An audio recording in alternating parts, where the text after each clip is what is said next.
الشيطان اللعين الرجيم. بسم الله الرحمن الرحيم. الحمد لله رب العالمين، والصلاة والسلام على سيد المرسلين وإسرته السيدين الطاهرين، ولعنة الله على أعدائهم أجمعين. أما بعد، فقد قال الله الحكيم في كتابه الكريم: بسم الله الرحمن الرحيم. إن المساجد لله فلا تدع مع الله إلها آخر. وقال سبحانه وتعالى: إنما المؤمنون إخوة. وقال سبحانه وتعالى أيضا: وأوفوا بالعقود. شہر مدینہ منورہ میں اللہ کا رسول تشریف لا چکا ہے، اور وہ مرحلہ سامنے آ چکا ہے جس کا مقابلہ ہر ایک قوم اور ملت کو کرنا پڑتا ہے، جو بالکل ابتدائی مرحلے سے یا صفر سے آغاز کرے. نیا ماحول، نیا دیش، لٹے پٹے زمین کے قافلے، وسائل محدود،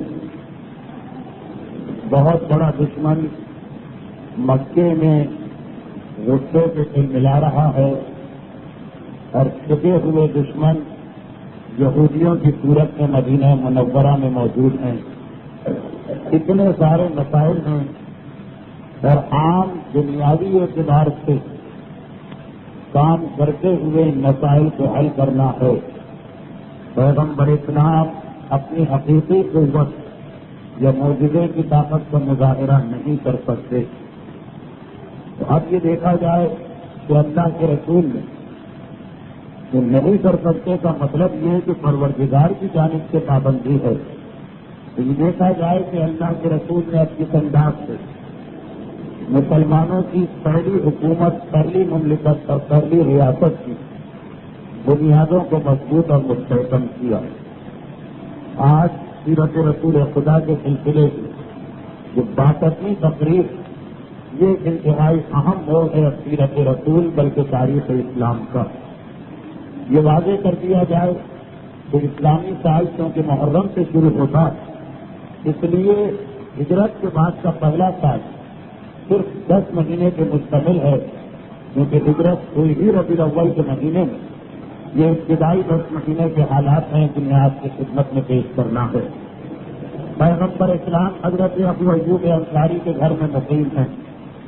مدینے کے وہ بہت سے لوگ جو پیغمبر اسلام کی زیارت کیے بغیر پیغمبر اسلام کے ایمان لا چکے تھے، اب پیغمبر اسلام کو اپنے درمیان پاتے تو خوشی سے نہال ہو جاتے ہیں.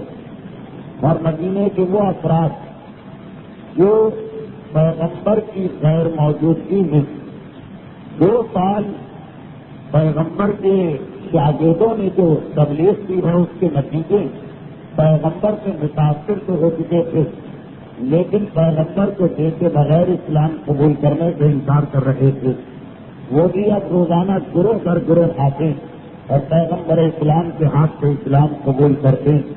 یہاں تک کہ رئیس المنافقین عبداللہ ابن ابی جو پیغمبر اسلام کی آمد کے موقع پر ناک پر کپڑا رکھ کے اپنے قبیلے کو چھوڑ کے چلا گیا تھا، جب یہ حالات دیکھے اور محسوس کر لیا کہ اس وقت اگر میں نے پیغمبر اسلام کی مخالفت میں ایک لفظ بھی کہا بلکہ پیغمبر کے لائے ہوئے دین کو قبول کرنے سے انکار کر دیا تو میری قوم جو مجھ سے بائیکاٹ کرے گی اور قطع تعلق کرے گی تو زندگی میں گویا میں مر جاؤں گا.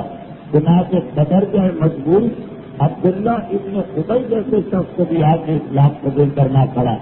اور تاریخ یہ کہتی کہ 90 بلکہ 95% کچھ طرف جن کا تعلق خوف و قدرت کے قبیلے سے ہے اس پہلے سال میں اسلام قبول کر لیتے ہیں. بس ایک مختصر کا گروہ رہ گیا تھا جس میں زیادہ تر بزرگ حضرات اور خواتین تھے، انہوں نے بھی جنگ بدر کے بعد اسلام قبول کر دیا. تو حضرت ابو ایوب انصاری کا مکان ایک مرکز بنا ہوا کہ جہاں کے لوگ اسلام قبول کر رہے ہیں، جو پہلے سے اسلام قبول کر چکے اور خصوصیت کے ساتھ مدینے کے ماحول تو جہاں کوئی مخالفت نہیں ہوئی اسلام قبول کرنے سے، اور 2 سال کے رسول کا نام سنتے سنتے ہر ایک کے دل میں محبت رسول پیدا ہو گئی، وہ بھی روزانہ آتے ہیں پیغمبر کے پاس بیٹھنے کے لیے، نئے اسلام قبول کرنے والے بھی آتے ہیں پیغمبر اسلام کی خدمت میں حاضری دینے کے لیے۔ ہر مقام پر کچھ ایسے ضعیف الاعتقاد لوگ ہوتے ہیں کہ جنہیں بہرحال کسی معجزے وغیرہ کی ضرورت ہوتی، تو کچھ چھوٹے چھوٹے ایسے واقعات بھی 16 سال میں پیش آ گئے، جن میں سب سے زیادہ مشہور واقعہ ایریے کا واقعہ کر رہا تھا، جسے تمام علماء سیاح اپنی کتابوں انتہائی اہمیت کے ساتھ نقل کیا، کیونکہ آج کل موجودہ زمانہ ایسا ہو چکا کہ جس قسم کی روایتوں کو بیان کرنا مناسب محسوس نہیں کیا جاتا، اس لیے جدید کتابوں میں یہ واقعات نہیں، لیکن کیونکہ میرا اپنا اندازہ یہ کہ جن چیزوں کا بیان بھی ضروری تاکہ یہ اندازہ ہو جائے کہ ابتدائی اسلامی کن کن چیزوں نے اسلام کو پھیلانے میں مدد کی۔ چنانچہ علامہ مجلسی بہار الانوار کی اس جلد میں جس میں رسول خدا کے حالات بیان کیے گئے، اس واقعے کو لکھ رہے ہیں، جسے صاحب ناسخ التواریخ پہلی ہجری کے انتہائی اہم واقعات میں لکھا کہ جس وقت حضرت ابو ایوب انصاری کا مکان مرکز اسلام بنا ہوا، دن بھر لوگ آتے ہیں جو پہلے سے مسلمان ہیں، وہ نئے نئے مسئلے لے کے آتے ہیں، جو کافر وہ اسلام قبول کرنے کی نیت اور ارادے سے آتے ہیں، تو اس زمانے میں ایک شخص شہر مدینہ سے باہر بیدا نامی ایک مقام ہے، یہ وہ مقام ہے جو مسجد شجرا سے تقریباً 1 کوس یعنی 3 یا 3.25 میل کے فاصلے پر ہوگا۔ مسجد شجرا جو مسجد ہے کہ جہاں سے حج اور عمرہ کرنے والے اپنا احرام باندھ کے مکے کی جانب چلتے ہیں، مدینے سے 5 یا 6 میل کے فاصلے پر، اور اس سے مزید 3 میل کے فاصلے پر مقام بیدا، یہ وہ مقام ہے کہ جس کی تاریخ اسلام 3 مقامات سے جس کا نام آتا، ایک کسی بھیڑیے والے واقعے میں، لیکن اس کے بعد یہ مسئلہ بنتا کہ جب انسان حج اور عمرے کے ارادے سے مدینے سے نکل کے اس جگہ سے گزرے تو تلبیہ تو ایک مرتبہ کا آغاز بلند اس میدان میں ضرور پڑے، اور تیسری مرتبہ اس میدان پیدا کا تذکر آتا کہ ظہور ایمان کے کچھ سرلس سفیانی کا لشکر جو مدینے کو تباہ کرنے کے بعد مکے کے حملے کے ارادے سے جا رہا ہوگا، تو اسی مقام پیدا پہ زمین پھٹے گی، اس کا پورا لشکر زمین میں خاص ہو جائے گا، صرف 2 آدمی باقی بچیں گے، جن کو روایتوں میں یہ ہے کہ جبرائیل ان کی گردن کو موڑ وہ آزاد دیں گے کہ ان کا چہرہ ان کی پشت کی جانب ہو جائے گا۔ ایک کو بھیجا جائے گا مکے تاکہ وہ ایمان کے ساتھیوں کو بتائے جس کو سفیانی پر کس طرح عذاب خدا آیا، اور ایک کو بھیجا جائے گا دمشق جو خود سفیانی کو بتائے کہ تیرے لشکر کو کیا انجام ہوا۔ یہ مقام بیدا کے 3 اہم واقعات، جن میں سب سے پہلا واقعہ اب آپ سن رہے ہیں، اور آخری واقعہ ظہور ایمان سے کچھ پہلے پیش آئے گا۔ یہ مقام بیدا، یہاں پہ ایک شخص اس زمانے کے دستور کے مطابق اپنی بھیڑوں اور بکریوں کو گلہ لے انہیں چرانے میں مشغول اور مصروف ہے، تو اتنے میں ایک بھیڑیا جہاں پہ بھیڑ اور بکریوں کے ریوڑ اور گلے ہوتے ہیں، وہاں پہ اس قسم کے جانور خود بخود آ جاتے ہیں، جن کی غذا اور خوراک بھیڑ اور بکریاں ہوتی ہیں۔ گلے بان کے لیے یا چرواہے کے لیے ایک بڑا مسئلہ ہے اپنے جانوروں کو بھیڑیے وغیرہ سے بچانا۔ اسلام نے بھی اس مسئلے کو اہمیت دی، چنانچہ کتے کی خرید اور فروخت ہر مقام پہ حرام، صرف 2 ہی مقام ہے کہ جہاں اجازت، جس میں ایک شکار کے لیے اور ایک جانوروں کی حفاظت کے لیے۔ اور یہ چرواہا یا گدڑیا یا گلے بان اپنے جانوروں کو چرا رہا اور ساتھ ساتھ نگرانی کرتا جا رہا کہ ایسا تو نہیں کہ کسی جانب سے کوئی دشمن آ جائے۔ بھیڑیا موقع کی بات میں تھا، جیسے ہی آدمی ذرا غافل ہوئے، ایک بھیڑیے نے چھلانگ لگائی اور اس کی ایک بھیڑ کو اٹھا کے اپنے شکار کو اٹھا کے بھاگا۔ گلے دان نے یہ منظر دیکھ لیا، ہاتھ میں پتھر اور کھینچے، وہ اس شدت سے اس سے ماری کہ بہرحال اسے وہ بھیڑ چھوڑ کے جانا پڑا۔ یہ اپنی بھیڑ کو لے کے آیا اور اپنے اس گلے میں یا اپنے اس ریوڑ میں اس کو شامل کر دیا، مگر وہ بھیڑیا جو جا رہا تھا جاتے جاتے واپس پلٹ کے آتا اور اس کے سامنے بیٹھ جاتا اور پھر اس روایت کو وہ حصہ شروع ہوتا ہے جس کا تعلق معجزے سے. اور ایک مرتبہ اسے دیکھ کے کہتا کہ اے شخص تو نے میری روزی میں خلل ڈالا، جو خدا نے میری روزی قرار دی اس کو تو نے میرے ہاتھ سے چھین لیا ہے، آخر کیوں؟ یہ گدڑیا یا یہ چرواہا یا یہ گلے باز حیرت زدہ ہو گئے، اتنا حیرت زدہ کہ گویا کے ہوش ہوتے یا سچ کھا کے گر پڑے. ریڈیو سے کہتا کہ آج تک میں نے دنیا میں اس سے زیادہ تعجب والی کوئی بات نہیں دیکھی. ریڈیو نے کہا کون سی بات؟ کہا کہ ایک جانور انسانی زبان میں گفتگو کرے اور ایک انسان سے بات چیت کرے. وہ ریڈیا کہتا اگر اس سے بھی زیادہ تعجب والی ایک بات اور وہ یہ کہ مدینے میں اللہ کا آخری رسول آ گیا اور تجھے اپنے بھیڑ اور بکریوں ہی سے فرصت نہیں. کتنے تعجب کی بات کہ اللہ کی طرف سے ہدایت آ گئی اور انسان مال کمانے میں، پیسے کمانے میں اور اپنی دولت کے اندر لگا رہے. یہ بھیڑیا جواب دیتا ہے اس بلے بان کو، اس چرواہے. اس نے کہا اس نے مرتبہ پھر سوال و جواب سن لی. جس وقت بھیڑیے نے کہا کہ تم نے میری روزی پہ ہاتھ ڈالا تو جواب دیا اس بلے بان اس سے زیادہ تعجب والی بات میں نے کبھی نہیں دیکھی کہ ایک جانور انسان سے بات کرے. اب بھیڑیے کا تاریخی جواب بہرحال اپنی جواب یہ کہیں اصول ہو گیا اسلام کا تاریخی جواب کہ اس سے زیادہ تعجب ان انسانوں پہ کرنا چاہیے کہ ہدایت جن کے سامنے آ جائے، دین کا مسئلہ ان کے سامنے آ جائے، مگر وہ ہدایت میں منہ موڑ کر دولت میں، کاروبار میں، تجارت میں اور ملازمت میں لگے رہے. ان کے پاس دین کو دینے کے لیے ٹائم اور وقت نہ ہو. یہ جانور کے بولنے سے زیادہ اپنی بات ایسا غافل انسان ہے. جیسے ہی یہ بنا اس کرواہے ایک مرتبہ گھبرا کے کہا کہ کہاں آیا ہے اللہ کو وہ آخری رسول؟ کہا کہ مدینے کی دو پہاڑیوں کے درمیان جہاں سے روایت کے دو حصے ہو جاتے ہیں. بعض لوگ کہتے ہیں کہ جو زیادہ معتبر روایت ہے جیسے ہی یہ سنا ایک مرتبہ اس کے دل پہ اثر ہوا، اپنی بھیڑوں اور بکریوں کو ہانکتا ہوا مدینے کی جانب چلا.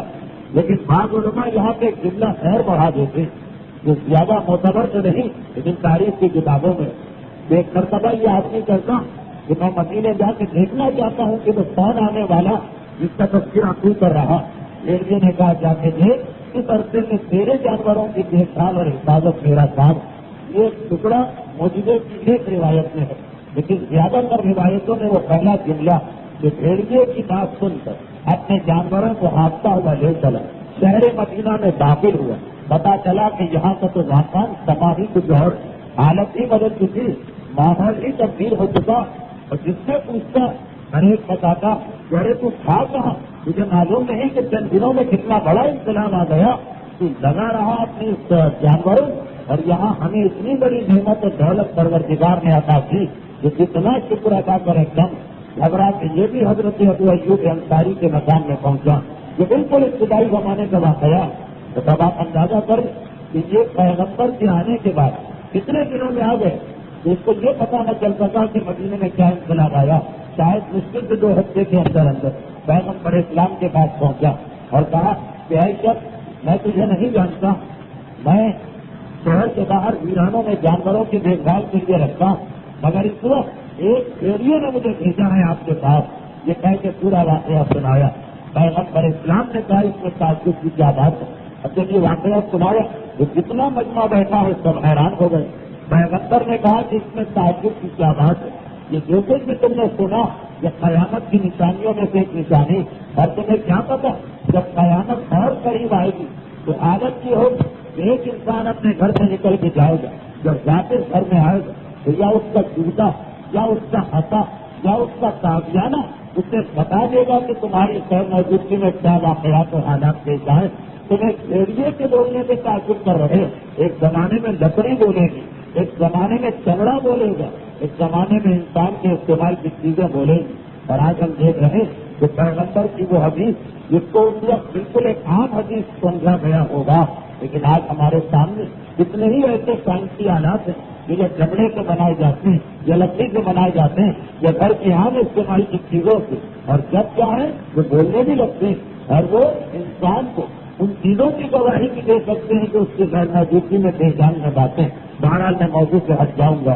جس انسان نے بھیڑیے کے کہنے سے جو ایمان قبول کیا تو روایتوں میں سے جو مدینے کی تاریخ جنہوں نے لکھی کہ کئی قصے بات کر اس کے خاندان والے فخر کیا کرتے تھے کہ ہمارا باپ وہ تھا کہ جس نے بھیڑیے کے کہنے پہ اسلام قبول کیا، جس کو اتنا بڑا موجودہ پیش آیا کہ بھیڑیے نے اس سے گفتگو کی۔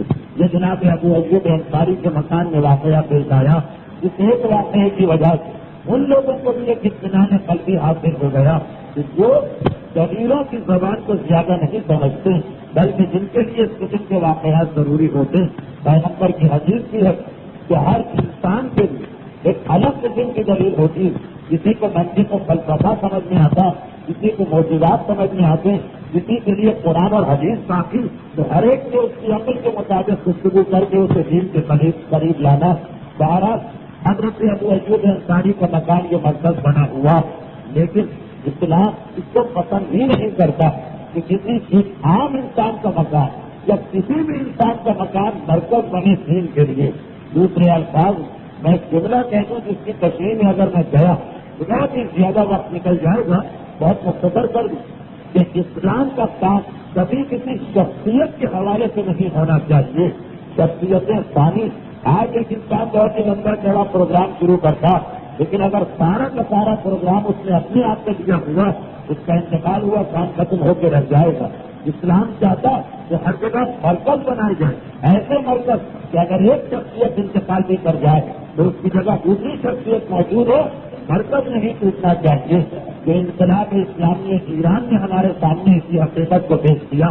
باقی دنیا میں جو انقلاب آتے ہیں وہ شخصیتیں لے کے آتی۔ ماؤ زے تنگ کا انتقال ہو گیا، چین کا انقلاب جہاں سے چلا تھا وہیں پہنچ گیا۔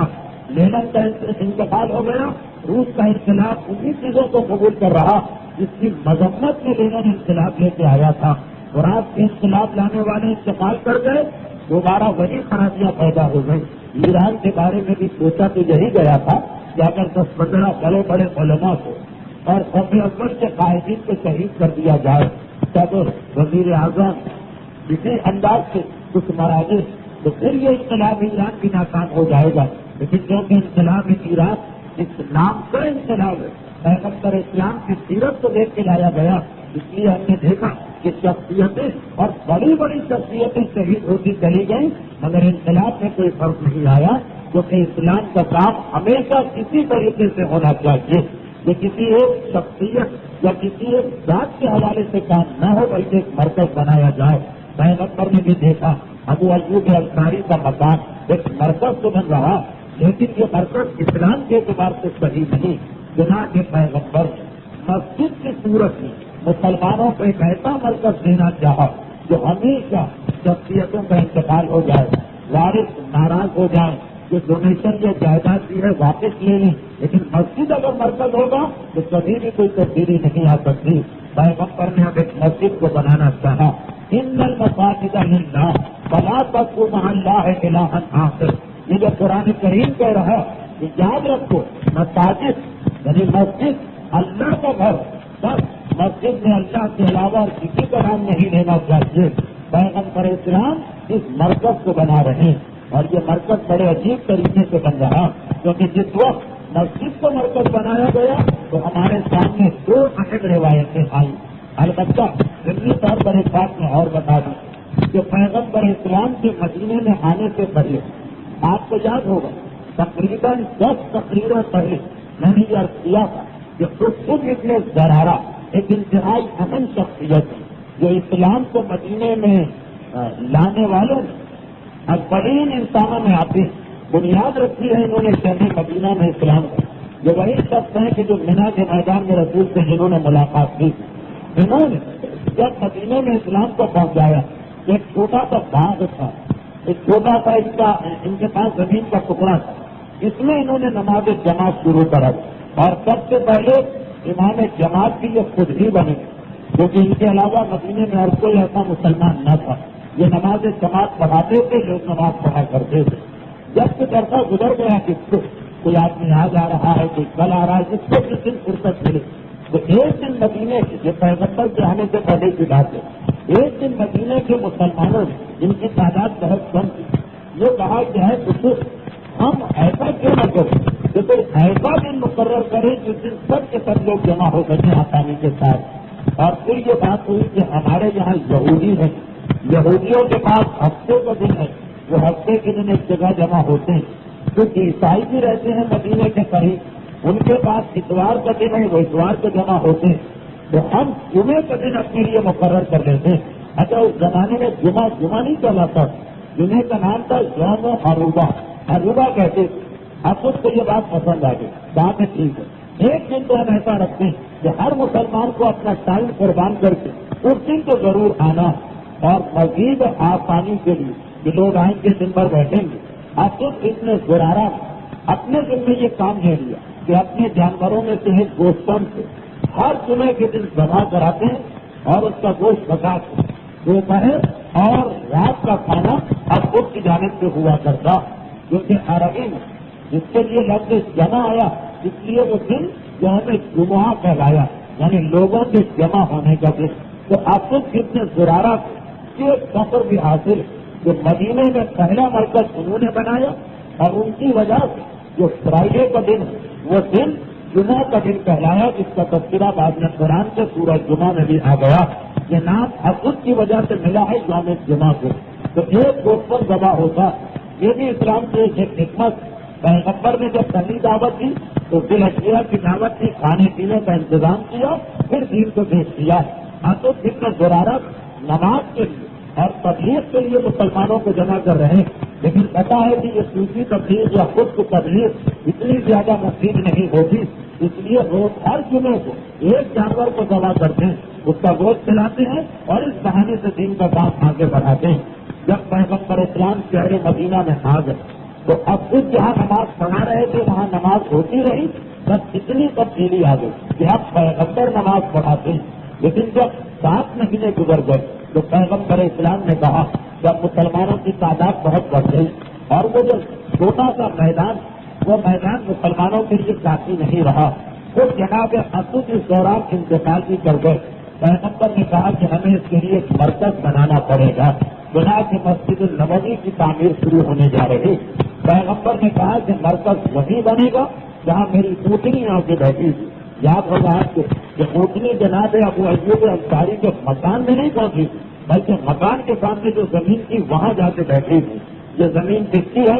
اب تلاش شروع ہوئی، پتا چلا کہ سہل اور سہیل نام 2 بچوں کی یہ زمین ہے جو یتیم بچے ہیں، ان کا باپ ان کے لیے یہ زمین چھوڑ کے گیا، اور کیونکہ یہ بچے نابالغ اس لیے خود یا بعض روایتوں میں ایک اور صحابی اسرا کا نام ہے، وہ ان بچوں کے گارجین یا سرپرست ہے۔ پیغمبر اسلام نے کہا کہ ہم اس زمین کو خرید کے یہاں مسجد بنانا چاہتے ہیں۔ انہوں نے کہا کہ اللہ کے رسول ہم ان بچوں سے بات کریں گے۔ پہلا مسئلہ تو یہ کہ بچے راضی بھی ہو جائیں اپنی زمین دینے پر۔ ان بچوں سے بات کی گئی، ان بچوں نے نہ صرف یہ کہ خوشی سے قبول کیا اس کو، بلکہ یہ بھی کہا کہ خریدنے کی کیا بات ہے، یہ ہماری طرف سے ہدیہ، یہ ہماری طرف سے تحفہ۔ پیغمبر اسلام کو یہ اطلاع ملی تو کہا کہ یہ تو ہو ہی نہیں سکتا، اللہ کا گھر بن رہا اور پہلی مسجد بن رہی جس میں خود پیغمبر کو بھی قیام کرنا، یہ ہم بطور ہدیہ اور تحفہ نہیں لیں گے، اس کی پوری جو قیمت ہے وہ ادا کی جائے گی۔ بچے منع کرتے رہے، بچوں کے سرپرست منع کرتے رہے جو یا جناب خود ہیں یا جناب افرا، مگر پیغمبر اسلام نے 10 دینار جو اس کی اس زمانے کے اعتبار سے قیمت بنتی یہ ان بچوں کے حوالے کی اور اس زمین کو خرید لیا گیا۔ اب یہ زمین ایک ایسی زمین کہ جس کے درمیان پہلے تو ایک گڑھا تھا جس کے اندر بارش وغیرہ کا پانی جمع ہو جایا کرتا ہے، اور یہ پانی موجود تھا اس زمانے میں بھی۔ تو پہلا کام یہ ہے کہ اس گڑھے کو پر کر دینا پانی نکال کر۔ اس کے علاوہ مدینے کے لوگ کیونکہ خالی زمین پڑی ہے اپنی کھجوروں کو یہاں لا کے سکھایا کرتے ہیں، اور ایک حصے میں کچھ کھجور کے درخت بھی لگے ہوئے، غرض یہ کہ اس زمین میں خاصا کام کرنا باقی تھا۔ پیغمبر اسلام نے اپنے صحابیوں کو ایک مرتبہ بتایا کہ اب یہ کام شروع ہونے والا، اور اسی موقع پر وہ حدیث ارشاد فرمائی جو آج تک آپ سنتے ہیں کہ جو اللہ کا گھر اس دنیا میں بنا تھا، بننا جنہ، اللہ جنت سے اس کے لیے گھر تیار کرتا، چنانچہ سارے مدینے کے مرد اس نیک کام میں شرکت کے لیے گھروں سے باہر نکل کے آ گئے۔ اب مسجد کی تعمیر کی تو بہت زیادہ تفصیل میں اس تفصیل میں نہیں جانا چاہتا کیونکہ ذرا خود کی باتیں، لیکن تھوڑا بہت اس لیے بتانا ضروری تاکہ اس کے بعد کے واقعات سمجھنے میں آسانی رہے۔ پیغمبر اسلام نے پہلا کام تو یہ انجام دلوایا کہ اس پانی کے گڑھے کو پر کیا، کھجور کے درخت کٹوا دیے، زمین جو اوپر نیچے تھی اس کو ہموار کیا۔ اس کے بعد پھر جتنے ٹکڑے مسجد بنانا تھی چاروں طرف پیغمبر اسلام نے بنیاد کھدوائی اور قریب میں پہاڑی وہاں سے پتھر لائے جانے لگے۔ جس وقت پتھر لائے جانے لگے تو قصید جس نے خدائے کے منظر دیکھ کے حیران ہو گئے کہ اللہ کا رسول پتھر لانے والوں میں سب سے آگے گھبرا کے کہا اللہ کے رسول آپ تشریف رکھیے، آپ ہمارے سردار ہیں، آپ ہمارے آقا، ہم کام کریں گے جو آپ کے غلام۔ پیغمبر نے کہا کہ اے حسین کیا تمہیں نہیں پتا کہ پروردگار سب سے زیادہ اس شخص کو ناپسند کرتا جو کسی ایک جگہ ٹھیک لگا کے بیٹھ جائے اور دوسرے لوگ اس کا کام کر رہے۔ میں اپنا کام خود کروں گا اور مسجد کی تعمیر میں میں بھی حصہ لوں گا۔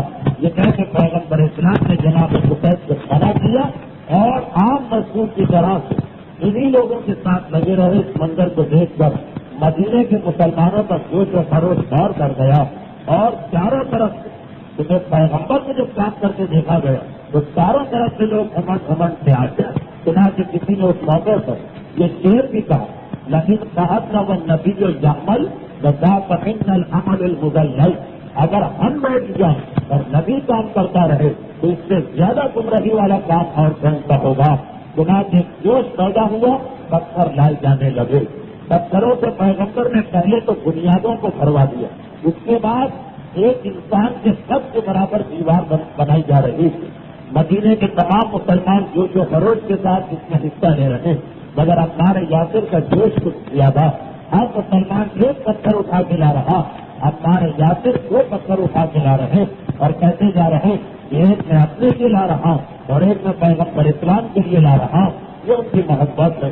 اسی دوران وہ چھوٹے چھوٹے واقعات پیش آ گئے۔ پہلا واقعہ کہ عمار یاسر جب 2 پتھر اٹھا کے لا رہے تو بعض مسلمانوں نے جن کا تعلق مکے سے تھا جو مہاجر بن کے آئے تھے، یہ دیکھا تو سوچا کہ عمار یاسر کو بے وقوف بنایا جا سکتا ہے معاذ اللہ، چنانچہ اپنا وزن بھی عمار یاسر کو ڈال دیا۔ 3 پتھر 4 پتھر 5 پتھر ہر چکر میں لانا پڑ رہے ہیں عمار کو، چنانچہ ان کی حالت گزرتی جا رہی۔ عمار یاسر تو اتنے طاقتور تو نہیں۔ دوسری جانب عمار یاسر مولا کائنات کی زبان سے ایک شعر سنتے اور وہ شعر اتنا پسند ہے، مولا کا تو ہر کلام عمار کے لیے پسندیدہ کہ عمار نے وہ شعر یاد کر لیا۔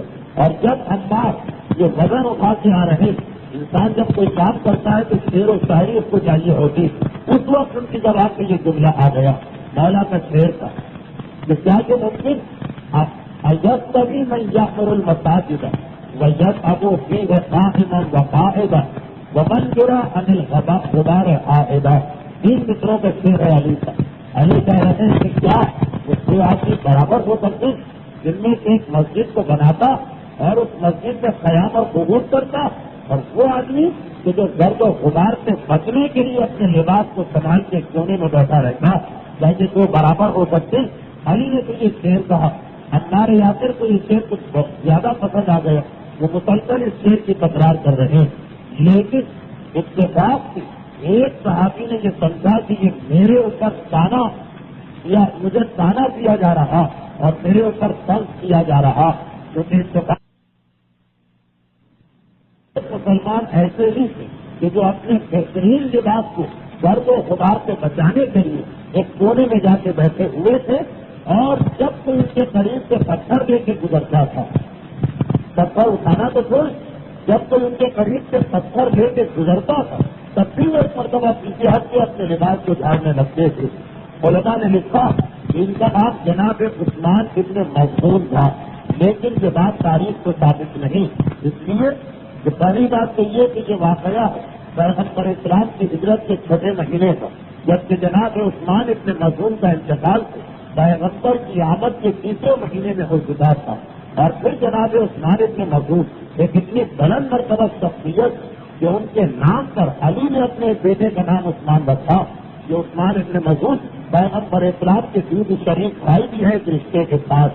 تو بہرحال علماء نے یہ لکھا کہ ایسا لگ رہا ہے کہ نام کی یکسانیت کی وجہ سے اجتماع ہو گیا بعض مورخین کو اور انہوں نے عثمان ابن مظعون کا نام یہاں پہ لکھ دیا. بہرحال کیونکہ یہ روایت تمام علماء لکھتے آ رہے ہیں اس اعتبار سے میں نے اس کا تذکرہ کیا.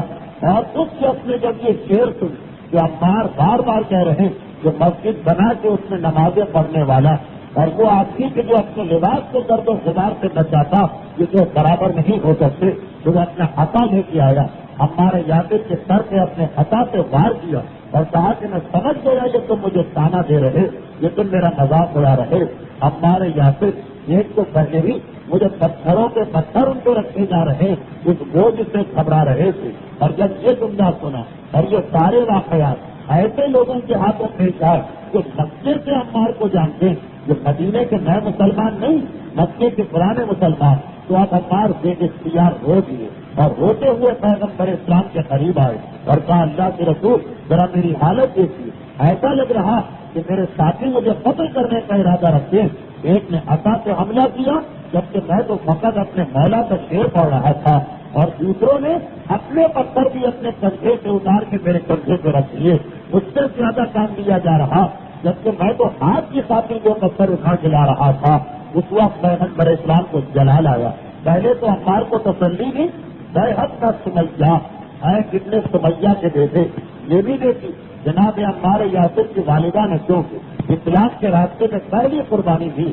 اسلام میں پہلی شہادت کسی مرد کو نہیں ملی ہے بلکہ عورت کو ملی, جناب عمار یاسر کی والدہ. اس لیے پیغمبر نے مسجد النبوی میں کہا افسوس اے سمیہ کے بیٹے. ماں کے حوالے سے عمار کو یاد کیا تاکہ عمار کے بلند مقام کو بتایا جائے. پھر پیغمبر نے کہا کہ اے عمار یاد رکھو لا یقتلوا کا لا یقتلوا کا, یہ لوگ اگر تمہیں قتل بھی کرنا چاہے تو قتل نہیں کر سکتے بلکہ تقتلک الفئۃ الباغیہ, ایک باغی گروہ ہوگا جو تجھے قتل کرے گا.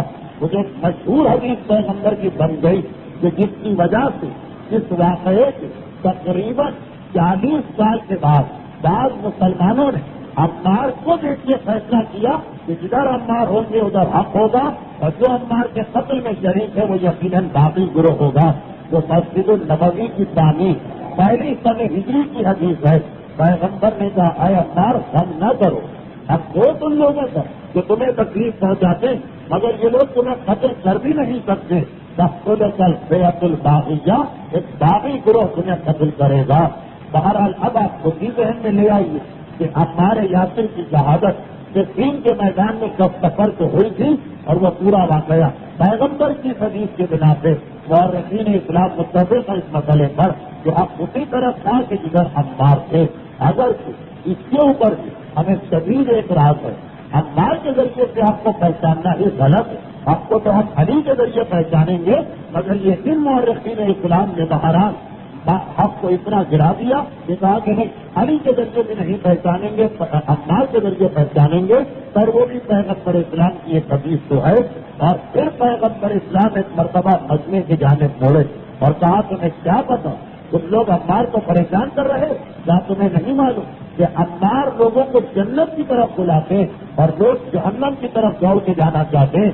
یہ اس مجمع سے بھی کہہ رہے, یہ صفین کے مجمع سے بھی کہہ رہے کہ عمار جنت کی جانب بلانے والے اور عمار کی بات کو نہ ماننے والا جہنم کی طرف جانے والا.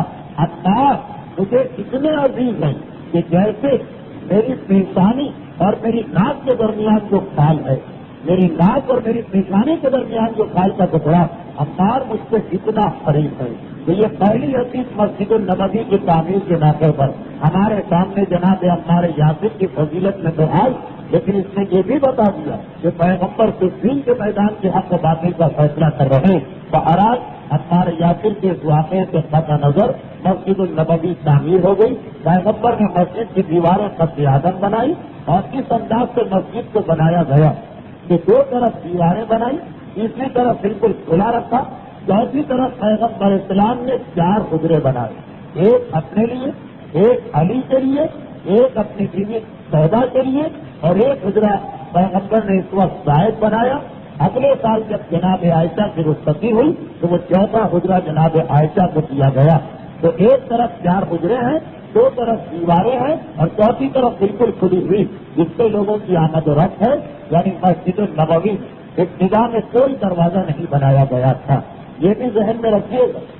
خصوصاً وہ مومنین کرام جن کی آنکھوں کے سامنے اس وقت مسجد النبوی آ رہی, جو زیارت سے مشرف ہو چکے, کہ جہاں سے آج ہم مسجد میں داخل ہوتے ہیں, یہ اس زمانے میں اس طرف تو محراب تھی جو کہ بیت المقدس قبلہ تھا, اور جہاں آج قبلہ ہے جہاں سے پیغمبر نے داخل ہونے کا راستہ رکھا تھا, یعنی گویا ابو ایوب انصاری کے مکان کے بالکل سامنے سے اب مسجد بن گئی. اس مسجد میں پیغمبر اسلام نے وہ کھجور کے درخت جو پہلے سے زمین میں شامل تھے انہیں کاٹ کر ان کی مدد سے پیغمبر نے مسجد کے ستون بنائے اور اوپر سے بالکل کھلا رکھا اس مسجد کو. کچھ عرصے کے بعد خصوصاً ظہر اور عصر کے نمازیوں نے بڑی شکایت کی, اللہ کے رسول یہ تو کھلی چھت, ہمیں انتہا سے زیادہ گرمی اور دھوپ کی پریشانی ہوتی ہے نماز ظہرین میں.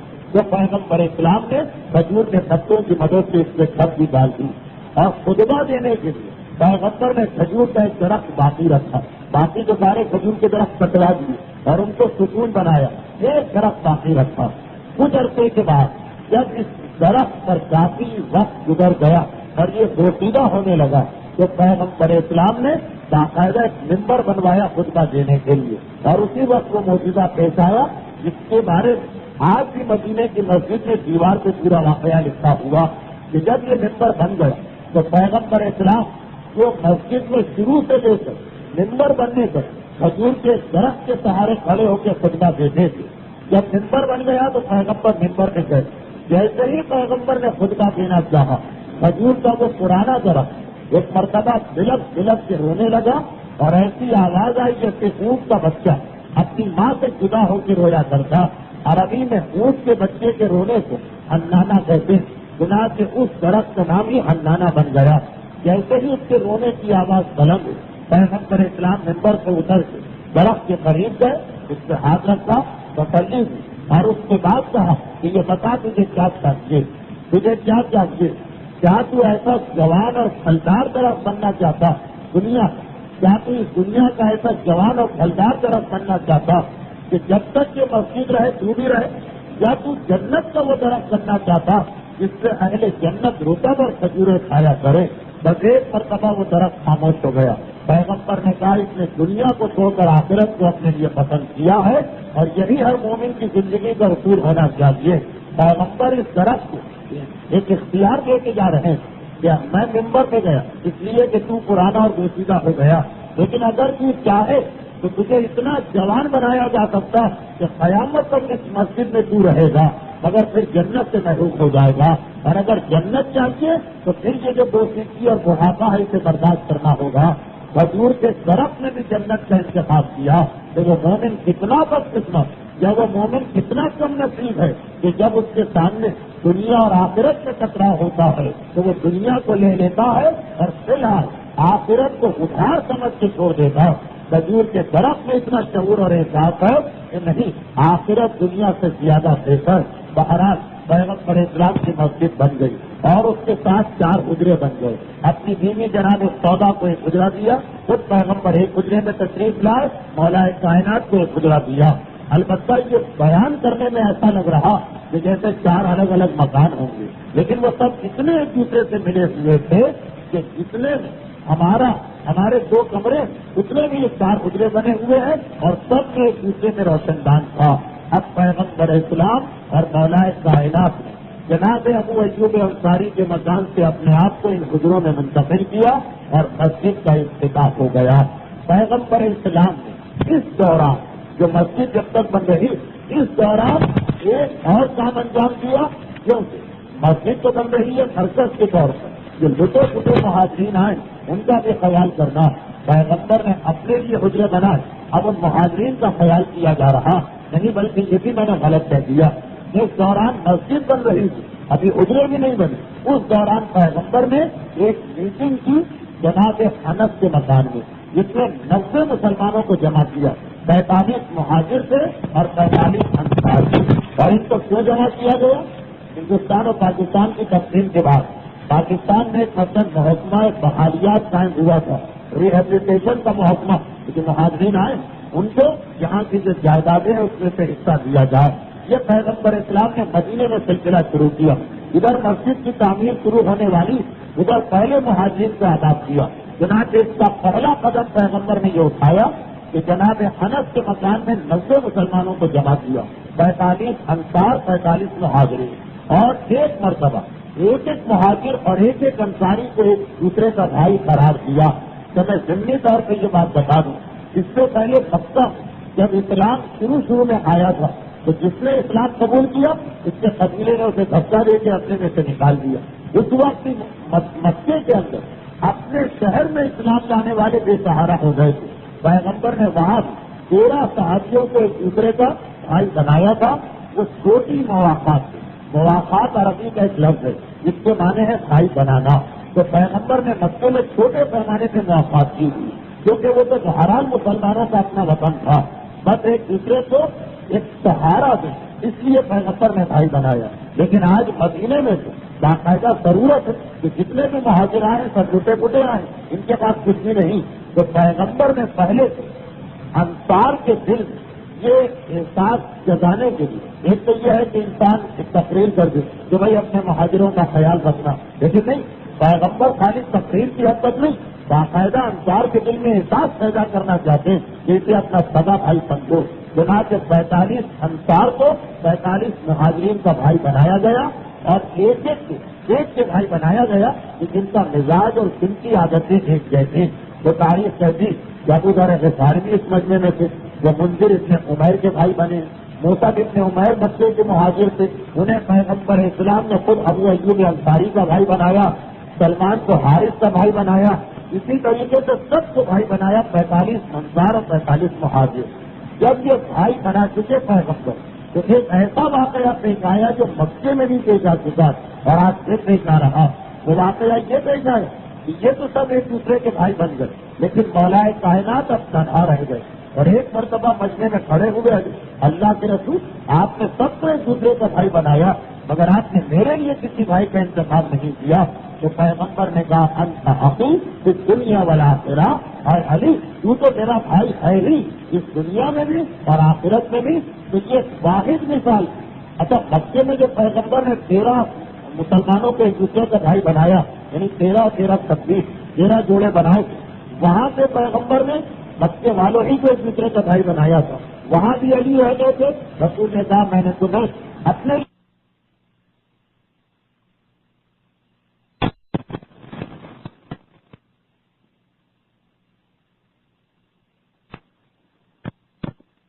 منتخب کیا، لیکن مدینے میں مکے والے جو پیغمبر کے جوڑے تھے وہ توڑے گئے تھے، اور مکے والوں کو مدینے والوں کے ذریعے سے بھائی چارے کے رشتے میں باندھا گیا۔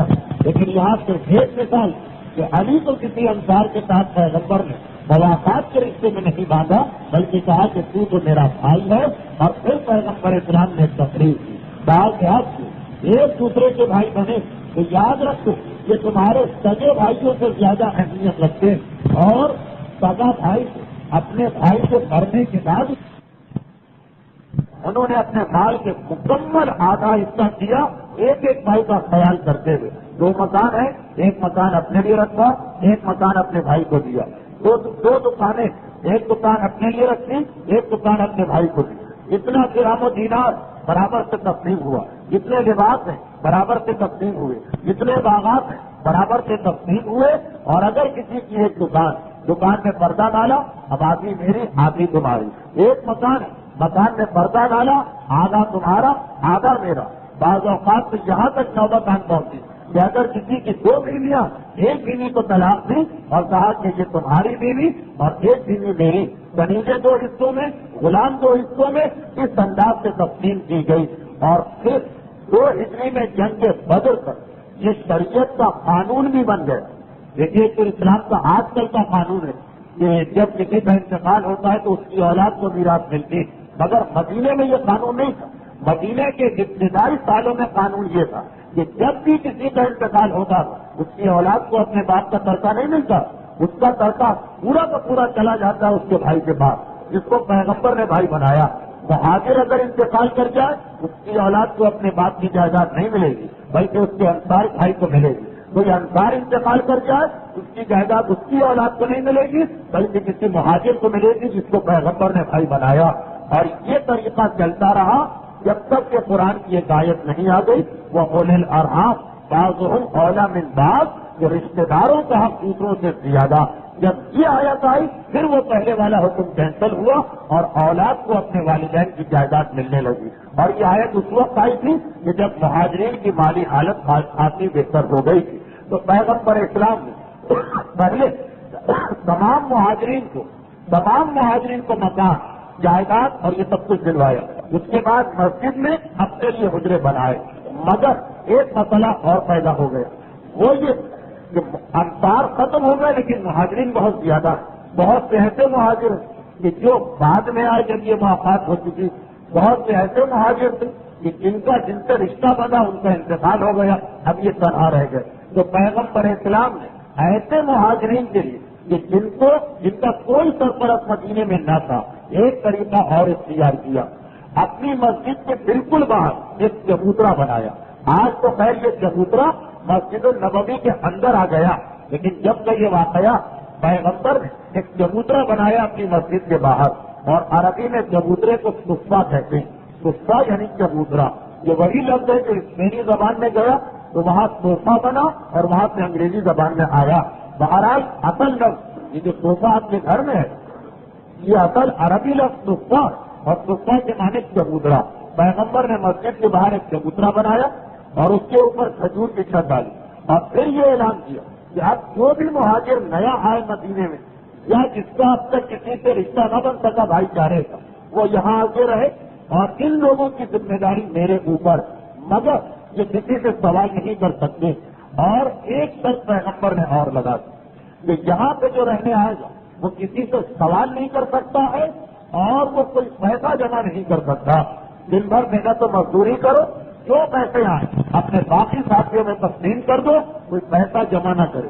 یہ بہت سے احکامات ایسے جو شروع زمانہ اسلام میں ضروری تھے، کیونکہ جب نیا ماحول اگر اس وقت لوگوں کو پیسے جمع کرنے کا حکم دے دیا جاتا تو یہ جو مہاجر تھے، جو امیر تھا وہ امیر ہوتا جاتا، جو غریب تھا وہ غریب ہوتا جاتا. شروع میں نئے احکامات تھے جو بعد میں منسوخ ہو گئے. ایک آپ نے میراث کا سنا، ایک یہ سنا جو پیغمبر نے کہا کہ چبوترے پر رہنے والا کوئی صحابی ایک درہم و دینار جمع نہیں کر سکتا. چنانچہ تاریخوں میں آیا کہ ان میں سے ایک کا انتقال ہوا. پیغمبر اسلام کو اطلاع ملی کہ اللہ کے رسول وہ ایک درہم چھوڑ کے گیا. ایک درہم جیسے 7 روپے. پیغمبر نے کہا اچھا پھر تم لوگ جا کے اس کی نماز جنازہ پڑھو، میں اس کی نماز جنازہ میں شریک نہیں ہوں گا. ایک مسئلہ آپ کو یاد ہوگا، کئی مرتبہ آیا کہ نماز جنازہ تو ہر ایک کی پڑھنا واجب، چاہے مرنے والا کتنا ہی گناہگار کیوں نہ ہو، جب تک کہ مسلمان مرا ہر مسلمان کی نماز جنازہ واجب. مگر بعض گناہگاروں کی نماز جنازہ پیغمبر نہیں پڑھا کرتے. آپ مسلمانوں سے کہتے تھے تمہیں جانا لیکن میں نہیں جاؤں گا، تاکہ لوگوں کو احساس ہو کہ یہ کتنا بڑا گناہ. تو صفہ والوں پر پیغمبر کی پابندی کہ ایک پیسہ بھی جمع نہ کرو، کیونکہ صفہ میں سب مشترکہ طور پہ رہتے ہیں. سارے آدمی جائیں گے مزدوری کرنے، سب کو تو مزدوری نہیں ملے گی، کیونکہ صفہ میں 70 سے لے کے 400 تک صحابی رہا کرتے. تو اب یہ پابندی کہ جس کو مزدوری ملے وہ اپنا حصہ بھی دوسروں کو دے دیا کرے. اور ابتدائی احکامات میں سے ایک حکم میں اور بتا دوں، اس کی تشریح بعد میں آئی. اس زمانے میں عورتوں کے لیے سونا اور چاندی حرام تھا، عورت اور مرد سب کے لیے حرام تھا. پھر بعد میں پیغمبر نے جنگ احد کے بعد عورتوں کو سونا پہننے کی اجازت دی. مردوں کے لیے وہ حرام ہی رہا. ہمارے یہاں یہ مسئلہ الٹا سمجھا جاتا کہ شاید یہ پہلے حلال و بعد میں حرام ہوا. نہیں، ابتدائی اسلام میں سونا پہننا سب کے لیے حرام تھا. پھر بعد میں پیغمبر نے کہا میں عورتوں کو، اپنی امت کی عورتوں کو اجازت دیتا ہوں، ورنہ شروع میں اتنی سخت پابندی جو پیغمبر کو پتا چلا کہ ایک مسلمان اپنی بیوی کے لیے سونے کا ایک ہار بنا کے لایا تو پیغمبر نے کہا اس نے اپنی بیوی کو دنیا میں سونے کا ہار پہنایا، مگر اس کو نہیں پتا کہ اس کے بدلے میں آخرت میں اس کے گلے میں آگ کا ہار ڈالا جائے گا، کیونکہ اس وقت یہ عمل حرام تھا. اور اس حدیث سے یہ پتا چلا کہ دنیا میں سونے کی جو چیز پہنے گا انسان جس پر حرام، آخرت میں وہی آگ کی چیز بنا کے پہنائی جائے گی. وہ تمام دولہا خبردار اور ہوشیار ہو جائیں کہ جو دنیا میں سونے کی انگوٹھی پہننا شادی کی تقریب کا ایک لازمی جو سمجھتے پیغمبر کی حدیث بتا رہی کہ آخرت میں انہیں ہاتھ کی انگوٹھی پہننا پڑے گی اور خدا معلوم کتنے طویل عرصے تک. تو بہرحال یہ ابتدائی عہد اسلامی کا ایک حکم تھا تاکہ دولت جمع نہ ہونے پر لوگ محتاج ہیں پھر ایک آدھ کی دولت جمع کرے یہ اسلام کو پسند نہیں. تو خیر پیغمبر نے مسجد کے باہر ایک چبوترا بنایا اور وہاں کے صحابیوں کی حالت یہ کہ 2 دن 3 دن 4 دن تو ہر آدمی فاقہ کرتا. ان کے پاس جسم چھپانے کے لیے پورا لباس نہ تھا. بعض اوقات لباس نہ ہونے کی وجہ جو مسجد میں جا کے نماز نہیں پڑھ سکتے. کون سی مسجد جس میں اللہ کے رسول نماز پڑھا رہا جو مسجد کے باہر بیٹھ کے فرادہ نماز ادا کر لیا کرتے. جب پیغمبر اسلام نے کیونکہ پابندی لگائی کہ یہ کسی سے سوال نہیں کریں گے, پیغمبر خود ان کی ضروریات کو پورا کرتے. مگر یہ نہیں کہ پیٹ بھر کے بلکہ پیغمبر کے پاس جو چیز آ گئی جو صدقہ آتا تھا پیغمبر کے پاس وہ پیغمبر ان کو بھجوا دیا کرتے تھے کیونکہ اہل بیت رسالت سے تو صدقہ حرام. باقی اس کے علاوہ جو تھوڑے بہت پیسے بچ گئے وہ پیغمبر نے ان کو بھجوا دیے. مدینے کے بعد انصار نے دیکھا کہ یہ تو ایک بڑا عجیب مسئلہ ہو رہا. پیغمبر پسند بھی نہیں کرتے ہیں کہ لوگ آ کر ان کی مدد کریں, ان کو بھی منع کر رہے ہیں کہ مانگنا نہیں. اسلام فقیری یا بھیک مانگنے کو پسند نہیں کرتا. تو انہوں نے ایک ترکیب اس کی نکالی کہ مسجد کی جو آخری دیوار وہاں پہ کھجور کے درختوں سے مسجد بنی, وہاں پہ ایک رسی انہوں نے باندھی اور اس میں کچی کھجوروں کو آ کے لٹکا جایا کرتے اور اس کے بعد اعلان کر دیتے کہ بھائی یہ ہم نے چھوڑا جس کا دل چاہے یہ کھجور کھا لے تاکہ کسی بہانے امداد بھی نہ ہو جائے کتا والوں کی جہاں وہاں پہنچے اور ان کو مثلاً دیکھے پکا کے کھلا رہے ہیں جس طریقے سے بعض بڑے لوگ غریبوں کو اس طرح کھانا کھلاتے ہیں ان کی امداد بھی ہو جائے اور یہ بھی محسوس نہ ہو کہ جیسے ہم ان کی امداد کر رہے ہیں. کہ مسجد میں کھجوریں لٹکا کے چلے گئے بلکہ باقاعدہ مسجد میں ایک سکون اسی نام سے مشہور ہو گیا کہ وہاں کچی کھجوریں آ کے لٹکائی جاتی. مقصد یہ ہوتا ہے کہ پکنے کے بعد اور تو کون کھائے گا, یہی جو سامنے بیٹھتے ہیں مسجد کے چبوترے کے اندر چبوترے پر ان لوگوں کی اس کے بہانے مدد ہوتی چلی جائے. تو پیغمبر نے اتنی سختی کی تھی کہ خبردار ان کو اس طرح کی مدد اور خیرات نہ دینا کہ یہ عادی بن جائے بھیک مانگنے کے, اور خبردار تم لوگ بھی کسی سے بھیک نہ مانگنا, فاقہ ہے تو فاقہ کرو. بعض اوقات تو نماز پڑھتے پڑھتے یہ غریب مسلمان غش کھا کے گر پڑتے تھے فاقے کی وجہ سے, مگر پیغمبر کہتے تھے اللہ تمہاری حالت دیکھ رہا, غیر خدا کے آگے ہاتھ نہ پھیلانا. ایک وہ پیغمبر اسلام کا طریقہ اور ایک آج ہمارا اور ہمارے معاشرے کا طریقہ بن کے رہ گیا. بہرحال یہ مسجد النبوی کی تعمیر ہو گئی. جب مسجد النبوی تعمیر ہو گئی تو پیغمبر اسلام اس میں تشریف لے آئے اور مسجد کی دیوار کو اس زمانے کی کھڑی بنا دیا گیا. جب مسجد کی دیوار کا سایہ ایک ہاتھ ہو جاتا تھا تو نماز ظہر پڑھی جاتی تھی. جب مسجد کی دیوار کا سایہ 2 ہاتھ ہو جاتا تھا تو نماز عصر پڑھی جاتی تھی. اور اس مسجد میں تشریف لانے کے بعد پیغمبر اسلام نے پہلا خطبہ جو دیا وہ میں اس وقت آپ کو سنانا چاہتا ہوں کتاب کی مدد سے. بہت ہی مختصر خطبہ. آپ کو معلوم ہوگا کہ ان خطبات کو میں اس لیے بیان کرتا ہوں تاکہ یہ پتا چلے کہ حقیقی اسلام کیا. جیسا کہ لوگ کہتے ہیں یہ نماز روزے کی باتیں کی تو آج ایک نیا اسلام نکل کے آ گیا. یہ نیا اسلام ہے یا یہ سب سے پرانا اسلام ہے؟ وہ اسلام نیا بنا لیا گیا جس میں یہ ہے کہ خوب حرام کھاؤ جنت تمہاری ہے, خوب واجبات کو ترک کرو جنت تمہاری ہے, دین کا مذاق اڑاؤ جنت تمہاری ہے. وہ اصلی اسلام ہے یا یہ اصلی اسلام ہے جسے آج نیا کہا جا رہا؟ تو آپ کو یاد ہوگا اس سے پہلے میں نے جناب جعفر طیار کا خطبہ آپ کی خدمت میں پیش کیا تھا. اسلام کی پہلی تصویر پیغمبر اسلام کا خطبہ کی بستی کے بعد جمعہ کا خطبہ تھا وہ پیش کیا تھا. اب آئیے مسجد النبوی کی اوپننگ سیرومنی ہو رہی, مسجد النبوی کا افتتاح ہو رہا اور اللہ کا رسول ایک مختصر خطبہ دے رہا. یہاں تک کہ خطبات کے مختصر کیا کہہ رہے ہیں پیغمبر اسلام, مسجد النبوی میں کیا کہہ کے پیغمبر اسلام تشریف لے گئے. یہ تعارف ہو رہا اسلام کا. پیغمبر اسلام ہم شروع میں خدا کی ہم کر رہے, درود بھیج رہے, میں اس سے مکان دیتا ہوں. اور اس کے بعد پیغمبر اسلام پہلی تقریر جو مسجد النبوی سے کر رہے ہیں وہ تقریر یہ کہ اما بعد ایھا الناس. ابن اسحاق نے اپنی سیرت میں اس کو لکھا, اما بعد ایھا الناس فقدموا لانفسکم تعلمون اللہ, کہ اے لوگوں اپنے لیے پہلے سے کچھ نیک اعمال بارگاہ الہی میں بھیج دو. تم میں سے ہر ایک کو معلوم ہونا چاہیے کہ ایک بجلی کی کڑک یعنی موت تم کو اپنا نشانہ بنائے. اور جب موت تمہارے پاس آئے گی، میں وقت کو دیکھتے ہوئے اس کے عربک ٹیکسٹ کو بھی چھوڑے جا رہا ہوں کہ جب اس کے بعد موت تمہارے پاس آئے گی تو تمہیں اتنا موقع بھی نہیں ملے گا کہ اپنی بکریوں کو جمع کر کے ان کے اوپر کوئی چرواہا مقرر کرو. یعنی یہ اس زمانے کے ماحول کو دیکھتے ہوئے اتنا موقع بھی نہیں ملے گا کہ اپنی دکان میں کسی کو رکھو، اتنا موقع بھی نہیں ملے گا کہ اپنے بینک اکاؤنٹ کے لیے کسی کا نام مقرر کرو. پھر پیغمبر اسلام فرما رہے کہ جب موت تمہیں پکڑ کے لے جائے گی تو تمہارا پروردگار تم سے اس طرح بات کرے گا کہ نہ تو بیچ میں کوئی ترجمان ہوگا اور نہ ہی کوئی پردہ ہوگا تمہارے اور خدا کے درمیان میں. اور کیا کہے گا خدا؟ یعنی بالکل کھلا آمنے سامنے گفتگو ہوگی اور کہے گا بما قدمت لنفسک، اے میرے بندے تو میرے پاس آ تو گیا مگر یہ بتا کہ تو لے کے کیا آیا، کیا چیز تو میرے پاس لے کے آیا.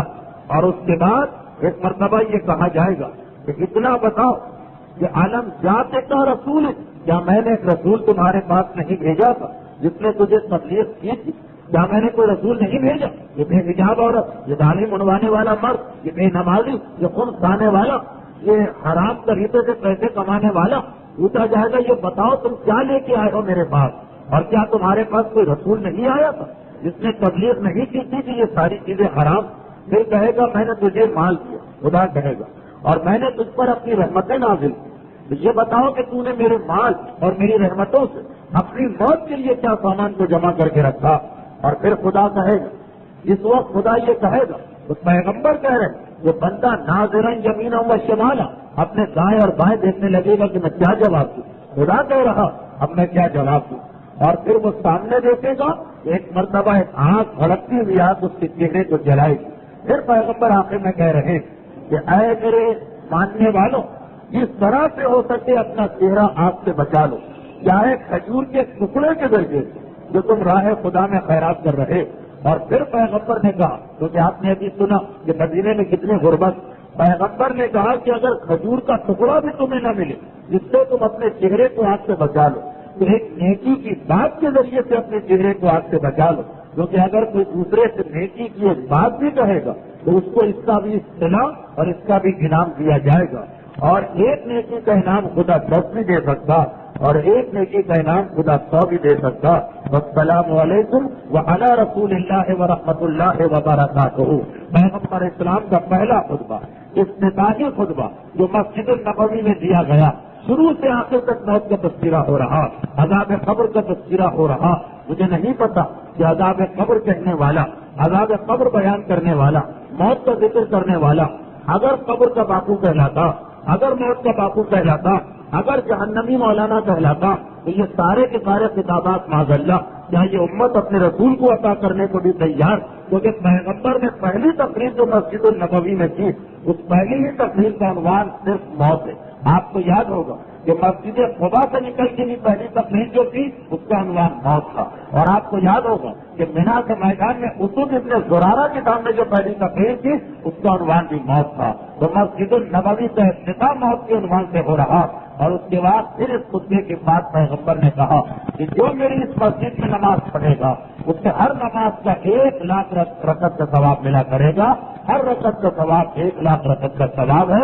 اور پیغمبر اسلام کا خطبہ اختتام کو پہنچا اور اللہ کا رسول اس کے بعد پھر اپنے حجرے میں تشریف لے آیا. اور تھوڑے ہی دن گزرے کہ اسلام کے احکامات نازل ہونے لگے. ابھی تک فقہی احکامات نہیں آئے تھے، اب فقہی احکامات آنے لگے. سب سے پہلا حکم جو آیا مدینے میں، فقہ کا پہلا حکم جو آیا، ایک تو آپ نے یہ سنا کہ پیغمبر نے سونے کو عورت کے لیے حرام کر دیا. یہ سنا آپ نے کہ پیغمبر اسلام نے میراث، بھائی بنائے گئے تھے ان کو ایک دوسرے کی میراث دلوائی. مگر یہ عارضی حکم تھے. جو مستقل حکم آیا سب سے پہلا، جو خطبہ دینے کے بعد پیغمبر حجرے میں آئے، اور پہلا حکم یہ آیا کہ 3 نمازوں کو ڈبل کیا جا رہا. اسلام میں ابتدا میں جب 5 نمازیں واجب ہوئی تو 5 نمازیں 2 رکعت، ظہر بھی 2، عصر بھی 2، مغرب بھی 2، عشاء بھی 2 اور نماز صبح بھی 2. جب معراج کی رات پیغمبر اسلام جو 5 نمازیں لے کے آئے وہ 17 رکعت نماز نہیں بلکہ وہ جو 5 نمازیں تھیں وہ 10 رکعت. مدینے میں جب ایک مرتبہ مسلمان بحال ہو گئے، مہاجرین کو کچھ نہ کچھ سہارا مل گئے، مسجد النبوی بن گئی، تو اس کے بعد جو پہلا حکم آیا جو مستقل حکم ہے قیامت تک رہنے والا وہ یہ کہ 4 نمازیں بڑھا دی گئی. صبح کی نماز تو اتنی ہی رکھی گئی, مغرب کی نماز میں 1 رکعت بڑھائی گئی, ظہر عصر اور عشاء کی نماز میں 2 رکعتیں بڑھائی گئی. اور پھر جب یہ رکعتیں بڑھائی گئی تو پیغمبر نے کہا کہ ان میں سے مغرب کی نماز میں جو رکعت بڑھائی جا رہی وہ تو مستقل ہمیشہ بڑھی رہے. ظہر عصر اور عشاء میں جو رکعتیں بڑھائی جا رہی یہ اس کے لیے ہے کہ جو اپنے وطن میں نماز پڑھے. اگر کوئی آدمی سفر میں نماز پڑھے گا تو مغرب کو چھوڑ کر باقی نمازیں اسی طرح پڑھے گا جس طرح مکہ میں مسلمان پڑھا کرتے. ہمارے یہاں بھی ایک غلط تصور, لوگ یہ سمجھتے کہ پہلے 17 رکعت نمازیں واجب ہوئی پھر اسلام نے سفر میں سہولت دے دی کہ جہاں نماز فجر کر لو, جبکہ تاریخ بتا رہی ہے کہ الٹا ہوا مسئلہ. کہ پہلے ساری نمازیں 2 رکعت پھر وطن کے اندر نمازوں کی تعداد بڑھائی گئی. اب اسی کو اگر آپ اس واقعے کو ذہن میں رکھیے جو میں نے بتایا تو قرآن کی آیت سمجھ میں آ جاتی. اس آیت نماز فجر کا تذکرہ ہوا وہ بہت سے لوگوں کی سمجھ میں نہیں آ رہی. خصوصاً وہ لوگ جو عربی پڑھ کے دین کو سمجھنا چاہتے ہیں لیکن ہم قرآن کا ترجمہ کر لیں گے اور دین سمجھ لیں گے وہ تو بہت زیادہ چکراتے ہیں.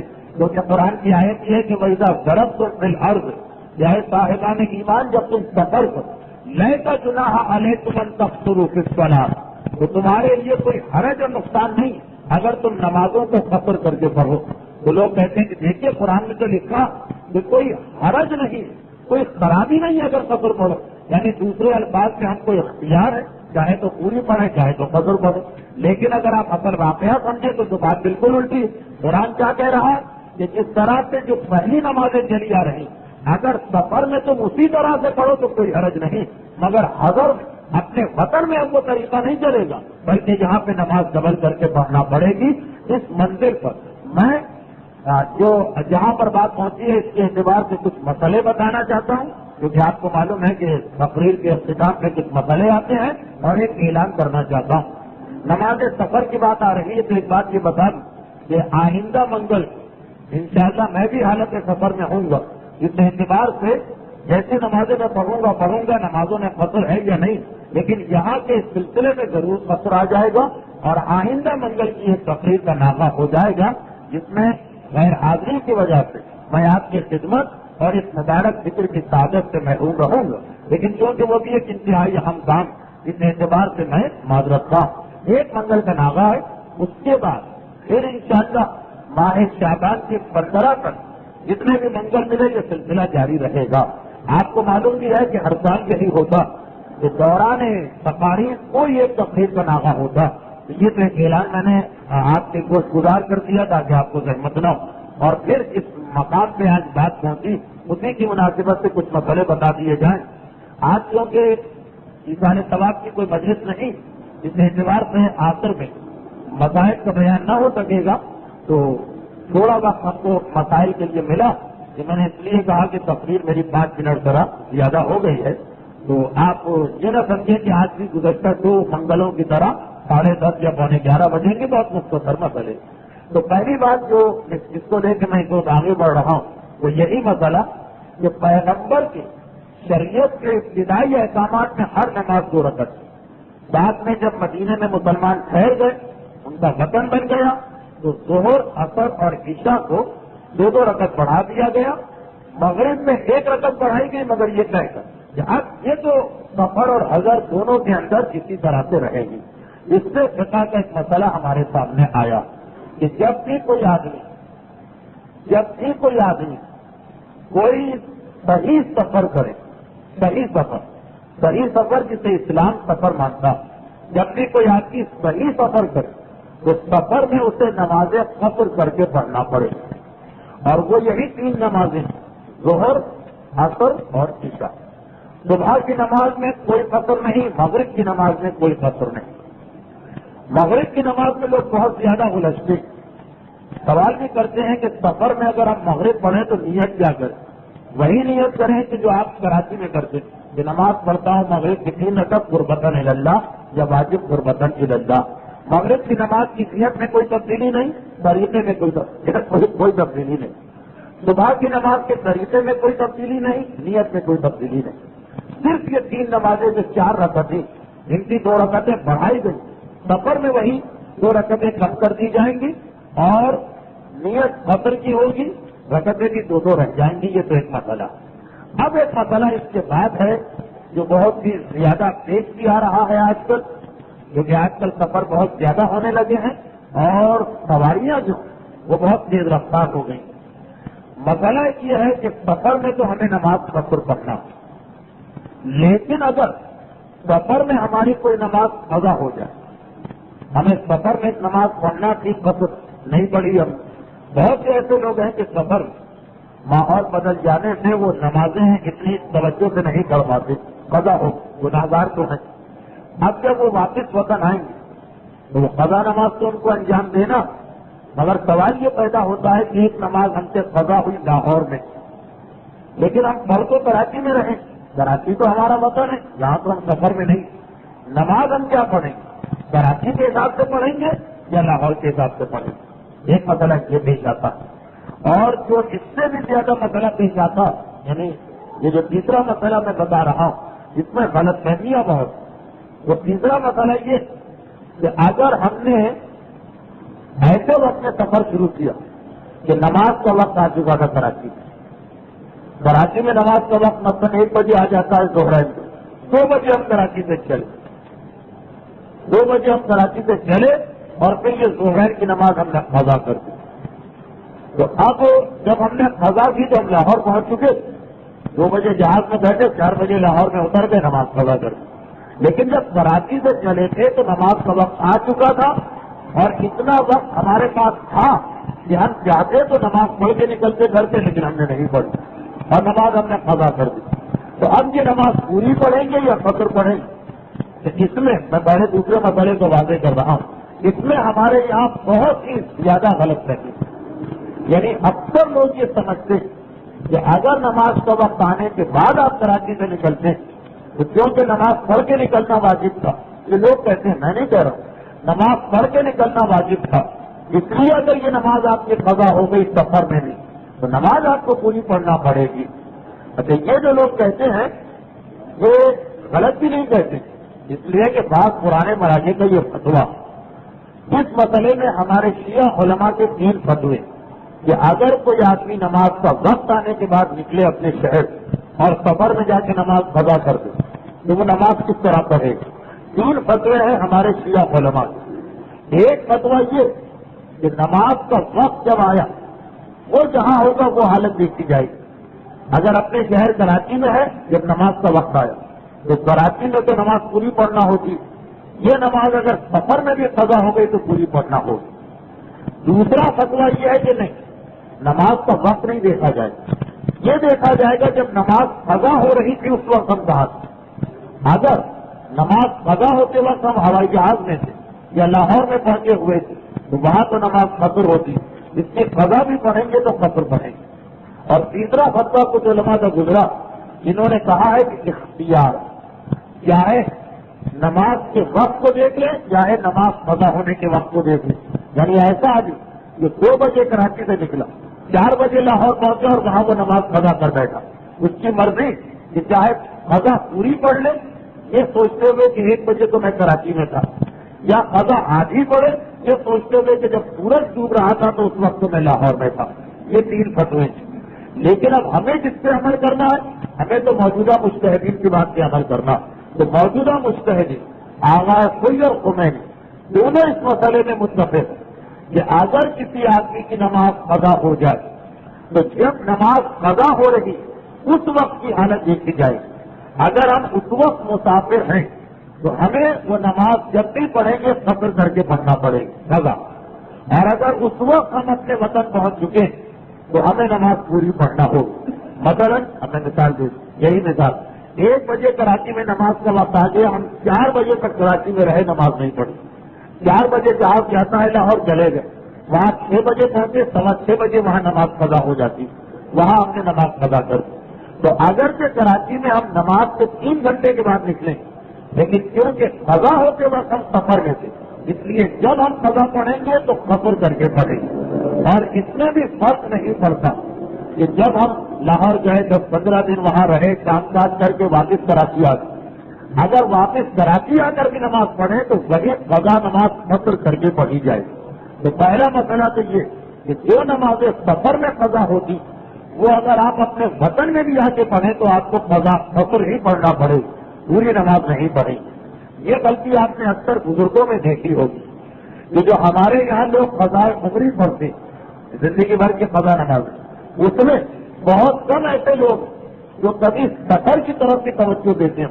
بہرحال ہر انسان کو زندگی میں کچھ نہ کچھ تو سفر کرنا پڑتے ہیں. خصوصاً وہ آدمی جو اپنی جوانی میں مثلاً بے نمازیں تھا تو سفر میں بھی اس نے نمازیں قضا کی ہوں.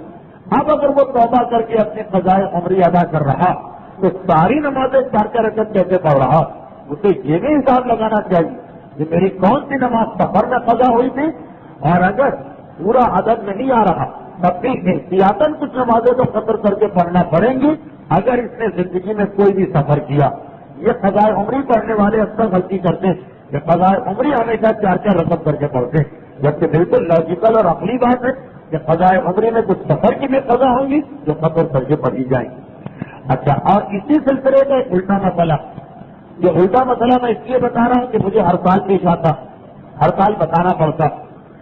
ابھی مسئلہ کیا سنا آپ نے کہ اگر آپ سفر میں گئے وہاں کچھ نمازیں قضا کر دیں تو کراچی میں آ کے کس طرح رکھیں گے, کراچی میں آ کے ہمیں وہ نمازیں پوری پڑھنا, چاہے سفر کی اور وہ نمازیں قصر پڑھنا, کیونکہ جب قضا کی تھی ہم نے تو قصر تھی. کراچی میں اپنے گھر میں آ کر بھی پڑھیں تو وہ قصر ہی رہے گی. اسی طرح ایک الٹا مسئلہ کہ اگر کبھی ہم سفر میں کچھ قضا نمازیں پڑھنا چاہیں جو کراچی میں چھوٹ گئی. عام سفر میں تو لوگوں کے پاس کام نہیں ہوتا, لیکن جو لوگ کربلا جاتے ہیں یا جو لوگ نجف جاتے ہیں یا جو لوگ مشہد جاتے ہیں یا مکہ مدینہ جو لوگ جاتے ہیں تو وہاں پہ تو لوگوں کے پاس زیادہ ٹائم ہوتا اور کوئی کام ہی نہیں, یا عبادت یا شاپنگ, اور ان دونوں کو یہ کتنا ٹائم چاہیے ہوگا. بہرحال کچھ نہ کچھ تو وقت بچے گا. خود جو عبادت کرتے ہیں اس میں آدمی ایک وقت میں سوچتا جب کیا میں عبادت کروں. تو یہ تو آپ کو معلوم ہے کہ مکہ ہو یا مدینہ یا کوئی بھی مقدس مقام, بہترین عبادت ہے قضا نمازوں کو انجام دینا. قضا نمازوں کو انجام دینا یہ تو ہر مقدس مقام کے لیے بہترین عبادت ہے. اچھا, اب اگر آپ کسی مقدس مقام پر 10 دن سے کم ٹھہرے ہوئے تو وہاں آپ کی نمازیں تو قصر ہے. صرف وہ 4 جگہوں کا مسئلہ الگ ہے, مکہ, مدینہ, کربلا اور کوفہ. اس کے علاوہ نجف ہے, کاظمین ہے, سامرہ ہے, مشہد ہے, قم ہے. ان کے اندر اگر آپ 10 دن سے کم ٹھہرے ہیں تو آپ کو اپنی نمازیں قصر پڑھنا, جو روزانہ پڑھتے ہیں آپ نمازیں. لیکن اگر وہاں آپ کچھ کراچی کے قضائے عمری پڑھنا چاہیں کہ بھائی وقت مل گیا ہے اور بہت ٹائم ہے, کوئی کام بھی نہیں, چلو قضائے عمری پڑھ, تو وہ قضائے عمری آپ کو پوری پڑھنا پڑے گی. چاہے اس شہر میں باقی جو ادا نمازیں ہیں وہ آپ کو قصر کرنا, لیکن جو قضا کراچی کی آپ لے کے جا رہے ہیں وہ آپ کو وہاں پہ پوری پڑھنا پڑے گی. تو قضا نمازوں میں یہ نہیں دیکھا جاتا ہم کہاں ہیں کہاں نہیں. قضا نماز اگر پوری نماز آپ نے قضا کی ہے تو دنیا میں کہیں بھی پڑھیں آپ کو پوری ہی پڑھنا پڑے گی. اچھا, یہ ایک بات یہاں پہ ایک مسئلہ مکمل ہوا. یہ کسی نے مجھ سے سوال بھی کیا تھا, اس اعتبار سے میں نے اس کو ذرا تفصیل کے ساتھ بتا دیا. اچھا, مکے مدینے کی بات آئی ہے تو میں ایک مسئلہ بتا دوں. اگر کہ یہ مسائل ان لوگوں کے لیے جن کو فی الحال پروگرام میں مکہ, مدینہ, کربلا جانا نہیں, ان کے لیے مسئلہ اتنا پرکشش نہیں ہوتا, لیکن بہرحال اگر کبھی ایک دم سے جانا پڑ جائے تو یہ مسئلہ کیونکہ کتابوں میں جانتے نہیں اس لیے میں بتا دوں. دنیا میں 4 ایسی جگہیں جہاں پر اسلام نے اختیار دیا ہے ایک مسافر کو کہ چاہے وہ نماز پوری پڑھے چاہے وہ نماز آدھی پڑھے. وہی 3 نمازیں, ظہر, عصر اور عشاء, 4 ایسی جگہیں. اس میں سے ایک تو ہے حاہر حسینی, کربلا شہر میں جو امام پر ہوگا, امام کا جو حرم, پورے کربلا میں یہ مسئلہ نہیں چلے گا. اگر آپ اپنے مسافر خانے میں نماز پڑھ رہے ہیں یا کربلا کی کسی اور مسجد میں نماز پڑھ رہے ہیں وہاں تو آپ کو قصر پڑھنا ہی پڑھنا ہے اگر آپ 10 دن سے کم ٹھہرے. صرف حاہر حسینی میں جو حرم امام مظلوم ہے اس میں آپ کو اختیار کہ آپ مسافر بھی ہوں تب بھی نماز پوری پڑھیں یا آدھی. دوسرا مسجد کوفہ, نجف میں اختیار نہیں, وہاں تو قصر پڑھنا ہے اگر آپ 10 دن سے کم, لیکن مسجد کوفہ میں اختیار, وہ بھی صرف مسجد کوفہ میں. کوفہ شہر کی کسی اور مسجد کی زیارت کے لیے آپ جا رہے ہیں, مسجد براسا وغیرہ, وہاں پہ نمازیں, ادا نمازیں آپ کو قصر کرنا پڑیں گی. تیسرا اور چوتھا مسئلہ آتا ہے مکے اور مدینے کا, اس میں امام خمینی اور آیت اللہ خمینی کے اختلاف. اچھا, تیسرا اور چوتھا مکہ اور مدینہ, مکے اور مدینے میں بھی آغا خمینی کہتے ہیں کہ وہی کربلا کوفے جیسا مسئلہ کہ جو مدینے کی مسجد النبوی ہے یہ اختیار اور سہولت آپ کو مسجد کے اندر، اور جو مکے کی مسجد الحرام ہے گول مسجد جس کے بیچ میں خانہ کعبہ، آغا خمینی کہتے ہیں کہ یہ اختیار مسجد کے اندر، وہاں آپ کو اختیار ہے اگر آپ 10 دن سے کم ٹھہرے ہوئے تو چاہے نماز فجر پڑھے چاہے پوری پڑھے۔ مدینے میں تو بہرحال انسان 10 دن سے کم ہی ٹھہرتا، قانون ہے کہ آپ دن سے زیادہ نہیں رہ سکتے، حج پر جانے والے، عمرے سے جانے والے کا مسئلہ الگ۔ تو بہرحال اگر 10 دن سے کم، تو جو مدینے کی مسجد النبوی ہے اور مکے کی جو مسجد الحرام جس کے بیچ میں خانہ کعبہ، امام خمینی کہتے ہیں کہ وہاں بھی انسان کو اختیار ہے فجر پڑھے یا پوری پڑھے آدھا نماز، البتہ مسجد کے باہر یہ اختیار نہیں۔ اب جیسے مکے میں مسجد الحرام کے علاوہ بھی کئی مسجدیں ہیں جس کی زیارت کے لیے لوگ جاتے ہیں، خصوصاً مسجد جن اس کی زیارت کے لیے بہت سے لوگ جاتے ہیں، اور کیونکہ جانے والوں کو پتا کہ مسجد جن ہے مثلا ایک زیارت کا، یہ صرف نمازوں کے وقت کھولی جائے گی، باقی تو بند رہتی، تو لوگ کوئی ایک دن ایسا پروگرام بناتے ہیں کہ ایک دن ہم نماز خانہ کعبہ کے بجائے یہاں پڑھ لیں گے تاکہ مسجد کی زیارت بھی ہو جائے۔ یہ میں ایک مشاہدہ بتا رہا ہوں جو میرے ساتھ ہوگا، اس اعتبار سے یہ مسئلہ یاد رکھنا ہے۔ یا یہی مدینے میں مسجد النبوی میں تو آدمی نمازیں پڑھتا، لیکن بعض اوقات کچھ اور مسجدوں کی زیارت بھی کرنا ہوتی ہے، جیسے مسجد قباء ہے، جیسے میدان احد میں چوتھے امام کی مسجد ہے، جیسے باب سلمان میں چوتھے امام کی مسجد ہے، جس کی زیارت کے لیے لوگ جاتے ہیں۔ تو یہ امام خمینی کا فتویٰ یہ کہ مدینے اور مکے میں بھی یہ سہولت اور رعایت فقط مسجد کے اندر۔ کون سی مسجد؟ جو مسجد النبوی بڑی مسجد ہے اور مسجد الحرام۔ اگر مسجد کے باہر آپ نماز پڑھ رہے ہیں، چاہے اپنے گھر میں پڑھیں، ہوٹل میں پڑھیں، مسافر خانے میں پڑھیں، یا مکے اور مدینے کی کسی اور مسجد، وہاں پہ آپ کو اختیار نہیں، آپ مسافر ہیں، آپ کو قصر ہی پڑھنا۔ لیکن آیت اللہ کوئی کہتے ہیں کہ کربلا اور کوفے میں تو یہ مسئلہ ٹھیک ہے کہ مسجد کی حد تک، مکہ مدینے میں پورے شہر میں رعایت، پورے مکہ کے اندر انسان جہاں بھی نماز پڑھنا چاہتا 10 دن سے کم اگر ٹھہرا ہوا اسے اختیار ہے چاہے قصر پڑھے چاہے پوری پڑھے، اور پورے مدینے میں ہم کو یہ اختیار چاہے پوری پڑھے چاہے قصر نماز پڑھے کوئی حرج نہیں۔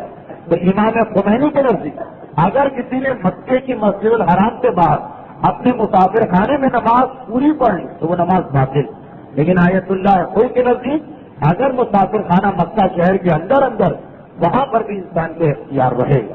یہ ایک بات یہاں پہ آ گئی۔ اچھا یہاں پہ ایک اور بات میں بتا دوں تو کہ کربلا اور کوفے جانے والوں کا بھی مسئلہ، ایسا بدقسمت انسان تو چاہے بھی کوئی ہو جو مکے مدینے کربلا اور کوفے جہاں پہ انسان کو اختیار ہے نماز پوری پڑھے یا آدھی پڑھے وہاں کوئی نماز قضا کرے، ایسا تو شاید ہی کوئی بدقسمت ہو، بے نمازی بھی وہاں جا کے نماز شروع کر دیتے ہیں۔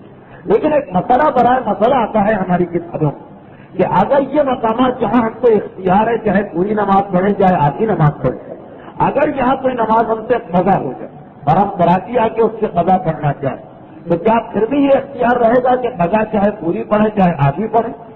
امام خمینی کہتے ہیں کہ جی ہاں، آدھا میں بھی اختیار ہے تو قضا میں بھی اختیار ہے، یعنی اگر مکے میں کسی سے نماز ظہر چھوٹ گئی تو کراچی آ کر اگر اس کی قضا پڑھے تو فرضی ہے چاہے 4 رکعت بنا کے پڑھو چاہے 2 رکعت، مگر آیت اللہ ہے کوئی کہتے ہیں کہ ہرگز نہیں، یہ اختیار وہاں تک ہے۔ اگر وہاں کی قضا نماز آپ کراچی میں پڑھنا چاہیں بہرحال آدھی کر کے پڑھنا پڑے گی اپنے آپ کو مسافر سمجھ کے۔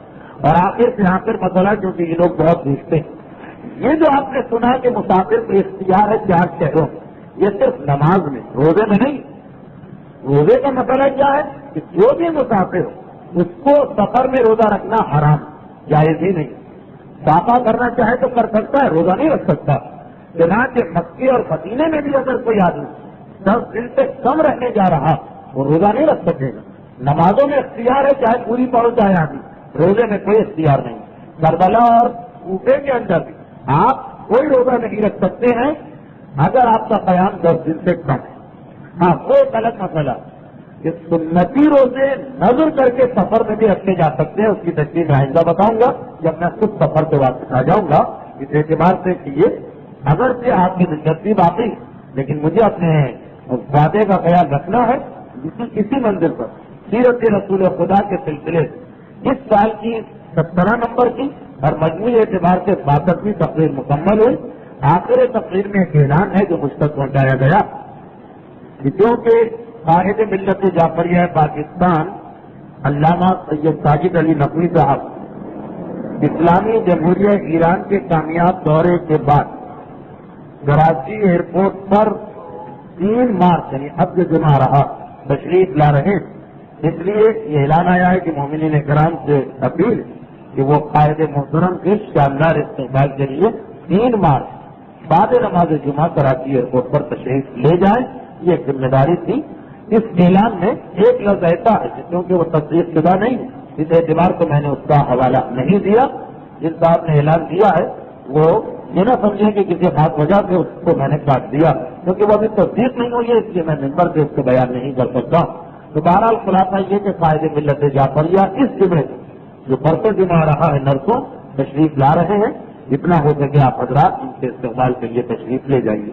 پروردگارہ ذکر رسول والے رسول کا واسطہ، پروردگارہ شہر مدینہ منورہ ابتدائی مسلمانوں کے مصائب کا واسطہ جنہیں پیغمبر اسلام اپنے رحمت سے دور کیا، پیغمبر اسلام کی رحمت و شفاعت ہمارے حقوں میں بھی اس طریقے سے متصرف فرما کے صاحبان ایمان خصوصاً ذکر رسول سننے والے، ان کی اولادیں، ان کے گھر والے، ان کے گھر، ان کے کاروبار، ان کے روزگار دنیا اور آخرت کی ہلاکت و پریشانی سے محفوظ رہیں.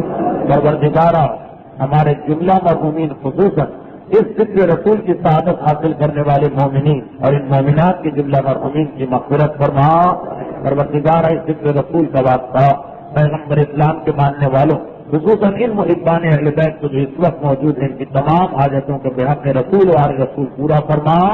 پروردگارہ سیرت رسول کے عمل کرنے والے آج کی جہاں جہاں اسلام کے خاطر مصروف جہاد خصوصاً ایران کے مجاہدین کو کامل فتح نصرت عطا فرما. پروردگارہ پیغمبر اسلام کے والد برحق غیبت کبریٰ کی اس پرفتن اور پراشوب دور کا زمانہ جو نائبین رسول و نائبین امام ان علماء برحق ان مراجع کرام خصوصاً آیت اللہ اور امام خمینی کا سایہ اور حکومت ہمارے سروں کے برقرار فرما. اور پروردگارہ جس مقصد کو لے کے اللہ کا رسول اس دنیا میں آیا تھا اور ان ساری زحمتوں کو برداشت کیا تھا اس مقصد کی تکمیل کرنے والے وارث رسول والے رسول امام عصر والزمان کے ظہور میں تعجیل فرما. ربنا تقبل منا انک انت السمیع العلیم.